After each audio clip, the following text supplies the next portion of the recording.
선천적인 장애를 갖고 태어난 이 사람, 성전 미문에 앉아 많은 사람의 도움을 구할 수밖에 없었던 그는 사람들의 발 뒤꿈치를 보며 그저 앉아있을 뿐이었습니다. 이스라엘의 뜨거운 날씨를 견디며 땀 흘리며 그는 물 한 모금, 음식 하나 제대로 먹을 수 없는 상황이었습니다. 가난해서도 그렇지만 그는 걷지 못했기 때문에 무엇을 먹는 것 자체가 불가능했지요. 화장실 자체를 가지 못했기 때문 아니겠습니까? 그저 낮의 더위를 꾸역꾸역 견뎌야만 했습니다. 사람들의 발 뒤꿈치만 보며 그렇게 하루하루 살아야 했습니다. 사는 것이 고통이었고 숨막히는 상황 그 자체였습니다. 그런데 그의 인생 전체가 변화된 사건이 있습니다. 바로 베드로와 요한을 만난 후 그는 걷게 되었고 뛰게 되었고 주님을 찬송하게 되었습니다. 베드로의 마음에 있는 공감의 마음 때문 아니었겠습니까? 그가 얼마나 고통스러웠을까? 이 더운 날씨 물 한 모금 먹지 못하며 앉아있는 저 사람이 얼마나 힘들었을까 하는 공감의 마음 말입니다. 왜 그 마음이 가졌을까요? 성령의 충만함은 바로 예수 충만이요 예수님의 마음을 품는 것이며 예수님의 마음으로 그를 보았을 때 그의 고통이 내 고통이 되었고 그것으로 말미암아 그 손을 일으키는 기적의 현장이 된 것이죠. 기적을 통해 나의 행복을 넘어 예수님의 영광을 바라보게 하는 것, 그래서 이 안진뱅이를 통해 많은 사람들이 예수님을 만나게 하는 표지판 같은 지시등 같은 역할을 한 것이 이 기적의 역사였죠. 그래서 예수 이름의 권세로 그는 자유함을 얻게 되었고 예수 이름의 권세로 권능을 얻게 되었습니다. 오늘 사랑하는 성도님, 예수 그리스도의 이름에 권세와 능력이 있는 줄로 믿습니다. 예수 그리스도의 이름은 오늘도 여전히 우리에게 힘과 능력이 됩니다. 포로된 자에게 자유케 되어지는 그 권세가 예수님의 이름에 있는 것이죠. 기적의 처음 시작은 안진뱅이 걷지 못하는 사람으로 시작되었지만 최종 목적지는 예수님을 향하게 하는 것이었고 예수님을 바라보게 하는 것이었습니다. 저는 이 말씀을 묵상하면서 오늘날에는 왜 이런 기적, 신유의 은사, 능력들이 많이 나타나지 않을까를 한번 생각해 보게 되었습니다. 물론 기적이나 신유의 은사나 능력보다 말씀 중심의 신앙생활이 중요하지요. 견고하게 흔들리지 않는 신앙생활을 하는데 매우 중요합니다. 그런데 분명한 것은 예수님께서 이 땅에 오셔서 하신 많은 능력과 이적이 병자를 고치시는 것이었고 또한 예수님께서는 이 땅에 오셔서 부활하신 후에 제자들을 보내시면서 너희는 온 천하에 다니며 만민에게 복음을 전파해라 말씀하셨지요. 그렇게만 하고 보내신 게 아니었습니다. 특별한 능력을 주셨지요. 믿는 자들에게는 이런 표적이 따르리니 저희가 내 이름으로 귀신을 쫓고 새 방언을 말하며 무슨 독을 마실지라도 해를 받지 아니하고 병든 사람에게 손을 얹은즉 나으리라 라고 하는 약속의 말씀, 권능의 말씀을 주셨거든요. 그러니까 예수님의 말씀은 어제나 오늘이나 동일하시고 이 베드로, 요한은 예수님의 말씀이 깨달아지게 되었고 또한 그 말씀을 통해 병든 사람의 손을 잡아 일으키는 역사를 행하였던 것을 보게 됩니다. 그렇다면 그 예수님의 능력의 사건이 사도행전에만 제한된 것이 아니라 오늘 우리에게도, 오늘 우리의 삶 가운데서도 예수 이름의 권세와 능력이 동일한 힘과 권능을 나타낼 줄로 믿습니다. 많은 사람들이 오늘날 기적이 왜 없을까를 생각하면서 많은 사람들이 구하지 않은 것은 아닐까를 생각해 보게 되었습니다. 한국 교회사를 보면 일제강점기 시대에 신유의 은사를 나타냈던 대표적인 목사님이 김익두 목사님이 계세요. 김익두 목사님은 1919년 12월에 달성군에 있는 현풍교회에서 처음 기적이 일어나는데요. 박수진이라고 하는 사람, 턱이 떨어진 이 사람을 고치는 곳으로 시작해서 그 다음에 가을 서울 숭동교회에서 7교회 연합 부흥 집회가 이루어지거든요. 기록에 보면 10,000여 명이 모였다고 하는데 아마 본당과 그 주변을 채웠던 것 같습니다. 그때 기사와 이적, 장애가를 가진 사람이 장애가 극복되어지고 질병에서 치유되는 역사가 있었다라는 기록을 봐요. 그래서 이 목사님이 하신 신유의 은사로 고침받은 사람이 교회사 기록에 보면 약 10,000여 명이 넘었다라고 이야기합니다. 그래서 이 목사님이 세운 교회가 150개였고요. 목사님의 설교를 듣고, 그러니까 이런 신유의 은사가 나타나니까 많은 사람들이 모였지 않았겠습니까? 그래서 그 목사님의 설교를 듣고 목사가 된 사람이 200명이 넘는다는 거예요. 그러니까 처음 초대교회나 또 한국교회 처음 부흥의 시기에 말씀하신 그대로 믿었던 거죠. 말씀하신 대로 이루어진다. 기도하면 고쳐주신다. 기도하면 이루어진다라고 하는 것을 말씀 그대로 믿었기 때문에 그 능력이 나타났다 믿습니다. 그렇습니다. 예수님께서 말씀하신 그 말씀은 어제나 오늘이나 동일하신 줄로 믿습니다. 하나님 말씀은 변치 않으시죠. 무슨 소설책이 아니지 않습니까? 무슨 호구의 이야기가 아니지 않습니까? 영원히 변치 않은 이 말씀 그대로 믿었기 때문에 능력이 나타난 것인 것입니다. 오늘날 여러분 어떻습니까? 내 삶에 큰 문제 혹은 질병의 문제와 어려움이 생겼을 때 제일 먼저 무슨 생각 나십니까? 좋은 병원 어디 있을까? 좋은 의사 선생님 어디 있을까? 생각이 제일 먼저 나지 않으십니까? 만약 이 말씀을 기초로 생각한다면 주님께 나가 기도드려야 되겠다. 주님께 먼저 아뢰고 기도해야 되겠다. 그렇게 고백해야 되는 게 이 말씀대로라면 순서가 아니겠습니까? 그런데 현대인들은 어떻습니까? 오늘날 우리 많은 한국교회 기독교인들은 어떻습니까? 의술로 병원에서 고쳐주시지 기도로는 불가능하다. 그런 생각이 잠재적으로 많이 있는 것 아니겠습니까? 그러니까 문제가 생기면 기도 받지요. 기도 받는데 무슨 기도를 받지요? 좋은 선생님 만나서 수술 잘 되기를 기도합니다. 물론 하나님 하시는 거예요. 의학이라고 하는 그것을 통해 하나님이 고치시고 치유하시는 겁니다. 중요한 것은 우선순위를 말씀드리는 거예요. 문제가 생기고 어려움이 생기면 가장 먼저 예수님께 나오는 거죠. 주님, 제가 지금 이것으로 인하여 마음이 두렵고 떨리고 고통스럽습니다. 합력하여 선을 이루실 주의 은혜를 믿습니다. 주님, 저의 질병을 고쳐주옵소서. 가장 먼저 주님께 아뢰는 거고요. 그리고 주님께서 이 의술을 통해서 혹은 하나님의 기적적인 역사로 고쳐주시기를 원합니다 라고 하는 기도가 중요한 것이죠. 왜 그럴까요? 왜 처음 우리의 삶에 문제가 생겼을 때 예수님을 먼저 찾는 것이 더 중요할까요? 그것은 문제가 일어났을 때 그 문제로 인하여서 믿음에서 떠나느냐, 믿음에서 유지할 수 있느냐의 비결이 거기에 달렸어요. 그러니까 질병이든 어떤 문제가 생겼을 때 가장 먼저 예수님께 나오면 예수님의 믿음 안에 우리의 믿음을 지키는 것이죠. 마음을 지키는 것이죠. 그래서 주님만 바라보고 예수님만 바라보고 예수님이 행하실 일들을 바라보며 묵묵히 인내하는 거예요. 그런데 그 순서가 바뀌면 어떻게 될까요? 좋은 병원 어디 있지? 좋은 의사 선생님 어디 있을까? 좋은 방법 어디 있을까만 쫓아가면 믿음에서 멀어질 위험이 있죠. 여러분, 믿음에서 멀어지면 어떤 일이 일어날까요? 구원을 잃어버릴 위험이 있는 것입니다. 질병보다 더 중요한 것, 구원의 가치를, 구원을 잃어버릴 위험이 있는 거예요. 여러분, 우리의 삶에 가장 중요하고 가장 가치 있는 게 뭘까요? 구원이죠. 예수 믿고 천국 가는 것보다 더 소중한 것은 이 땅에 없는 줄로 믿습니다. 목회를 하면서 참 힘든 것은 성도님들 모두가 건강하게 또 어려움 없이 잘 지내시기를 원하는데, 특별히 성도님들이 건강했으면 좋겠는데 많이 아프신 것, 특히 질병의 문제로 어려워하실 때 마음이 참 힘들고 어렵습니다.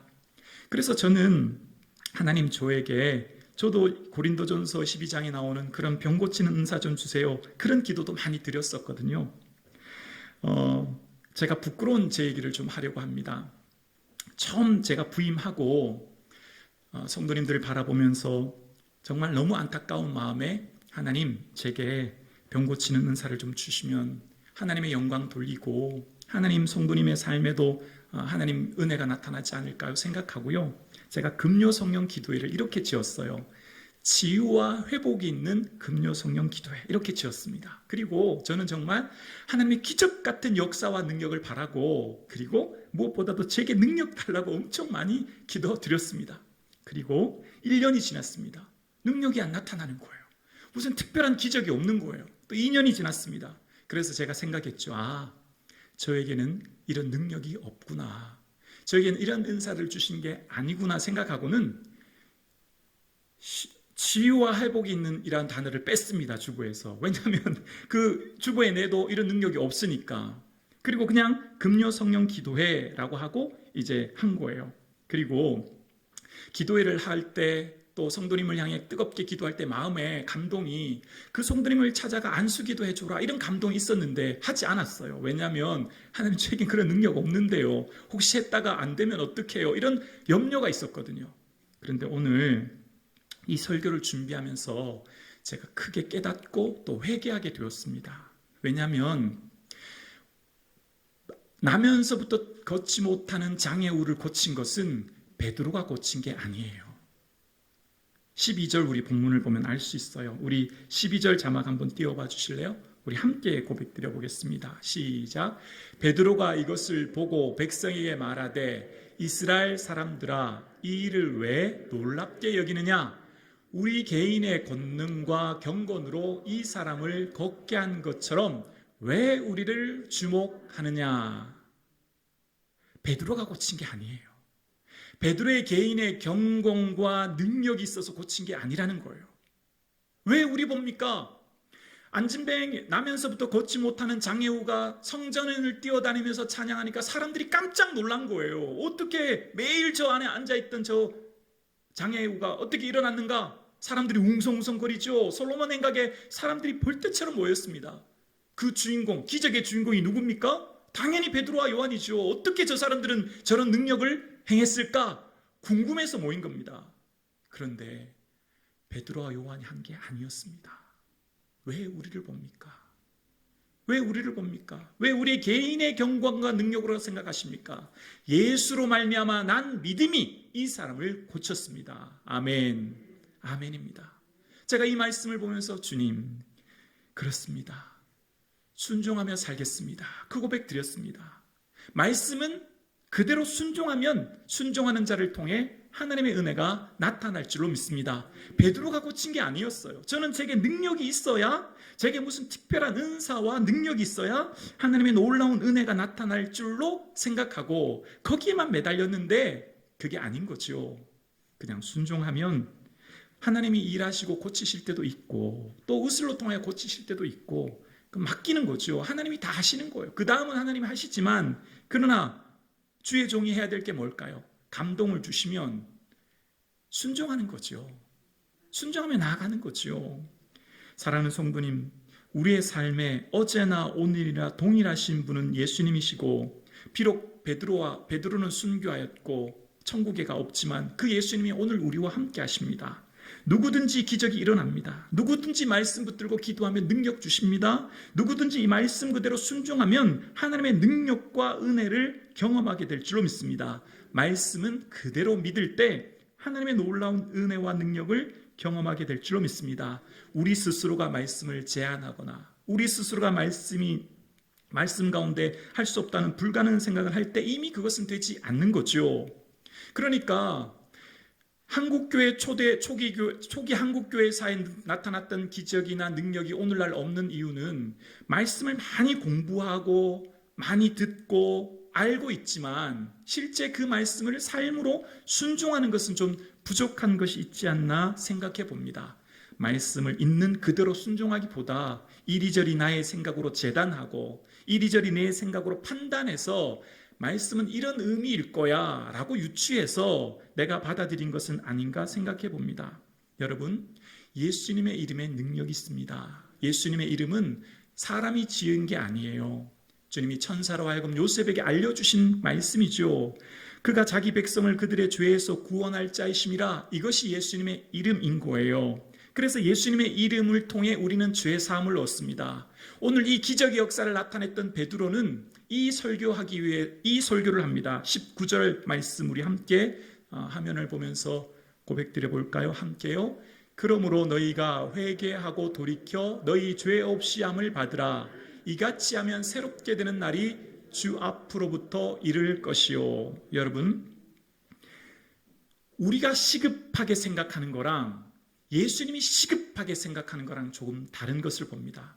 예수님이 아주 시급하게 중요하게 생각하는 것은 죄사함의 문제였습니다. 왜 죄사함의 문제일까요? 죄사함을 통하여 구원 얻기 때문이에요. 이 땅에서 가장 시급하고 중요한 것은 죄사함 얻어 천국 가는 것인 줄로 믿습니다. 이 땅의 가장 중요한 우선순위, 이 세상에 그 무엇보다도 소중한 것, 예수 믿고 구원 얻어 천국 가는 것인 줄로 믿습니다. 우리의 삶에 십자가의 보혈로 피 흘림이 없이는 사함이 없거든요. 인간의 어떤 노력으로, 교육으로 죄사함 받을 수 있는 게 아니에요. 오직 예수님의 그 보혈의 은혜로 염소와 송아지 피로 아니하고 자기 피로 영원한 속죄를 이루셨기에 우리가 그 피를 힘입어 성소에 나오게 되었고, 그 피를 힘입어 예수님의 이름으로 기도하며 예배하는 것입니다. 그래서 이 죄사함의 문제가 복음의 핵심인 거예요. 그러니까 베드로는 기적을 일으킨 후에 뭘 말하고죠? 예수님 믿으십시오, 죄사함 받으십시오, 회개하여 주께 돌아오십시오 라고 설교하고 있는 것입니다. 이 세상을 사는 믿음의 골든타임, 천국 갈 수 있는 골든타임은 바로 지금입니다. 지금 예수 믿고 구원 얻어야 합니다. 지금 천국 갈 수 있는 믿음을 가져야 합니다. 천국 가느냐 지옥 가느냐가 인생의 가장 중요한 문제인 거예요. 그래서 이 세상에 그 무엇보다도 소중한 것은 예수 믿고 구원 얻는 것인 줄로 믿습니다. 여러분, 오늘 교회에 왜 나오셨습니까? 그 문제, 그 어려움 괜찮아요. 아니, 괜찮다기보다 하나님께 기도하면 은혜 주실 거예요. 자녀들이 취업을 못하고 결혼을 못하고 내 몸에 병이 있고 여러 가지 문제들이 있지만 그 문제 중에 가장 시급한 문제는 내가 예수 믿고 천국 가는 그 문제인 것이죠. 저에게는 아들 녀석이 둘 있습니다. 올해 이제 고등학교를 가서 열심히 한다고 하는데 보니까 좀 애처롭더라고요. 저는 제 아들 녀석이 좋은 인류대학 갔으면 좋겠습니다. 저기 관악산 밑에 있는 학교 왔으면 좋겠습니다. 남의 집 자식이라고 별로 좋은 직장 갔으면 좋겠습니다. 대학 졸업 후에 안정적인 기업 갔으면 좋겠습니다. 좋은 배우자 만났으면 좋겠습니다. 그런데 좋은 대학 안 가도 괜찮습니다. 좋은 직장 안 가도 괜찮습니다. 진짜입니다. 이건 제 진짜 고백입니다. 그런데 단 한 가지 양보할 수 없는 것 한 가지가 있습니다. 가도 되고 안 가도 되는 게 아니라 꼭 가야 되는 것은 천국입니다. 저는 제 아들 녀석들이 다른 건 다 괜찮습니다. 공부 좀 못해도, 직장 좀 좋은데 안 가도, 좋은 배우자 만나지 못해도, 그러나 천국 가는 문제, 가도 되고 안 가도 되는 문제가 아니라 천국만은 꼭 가는 자녀도 되기를 기도합니다. 여러분은 어떻습니까? 여러분 지금 자녀들이 뭘 위해 그렇게 애타게 기도하고 계십니까? 조금 덜 먹고 덜 입고 조금 덜 높은 위치에 올라가도 괜찮습니다. 괜찮습니다. 우리의 방향이 중요합니다. 최종 목적지가 중요합니다. 여러분, 이 베드로와 요한은 이 일에 우리가 증인이라 얘기합니다. 순교자란 얘기죠. 이들이 인생이 바뀐 이유는 무엇입니까? 이 땅 100년의 인생, 곧 우리는 이 육체 한 줌의 흙으로 썩어져 없어져 버릴 겁니다. 100년이라고 생각하면 여러분 몇 년 남으셨습니까? 그러니까 이 기적의 목적은 기적을 통해 예수님 바라보게 함으로 죄사함 얻고 구원 얻게 하는 것이죠.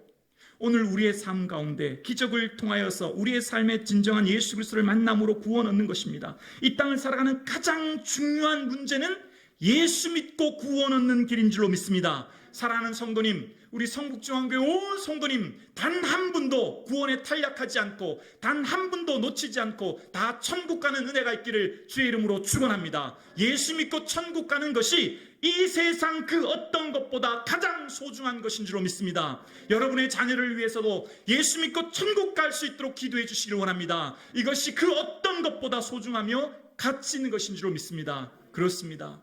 오늘 예배드리시는 사랑하는 성도님, 기적의 출발점, 기적을 통하여서 예수님을 보게 하시고 긍정적인 목적은 저 천국 가도록 인도하는 길이 되었습니다. 오늘 살아가는 성도님들의 삶에 내 삶의 예수 그리스도를 구주로 믿고 그 믿는 믿음 안에 오늘도 예수의 이름을 선포하시고 깨어 기도함으로 주의 영광을 선포하며 나아가는 저와 여러분 되실 수 있기를 주님의 이름으로 축복합니다.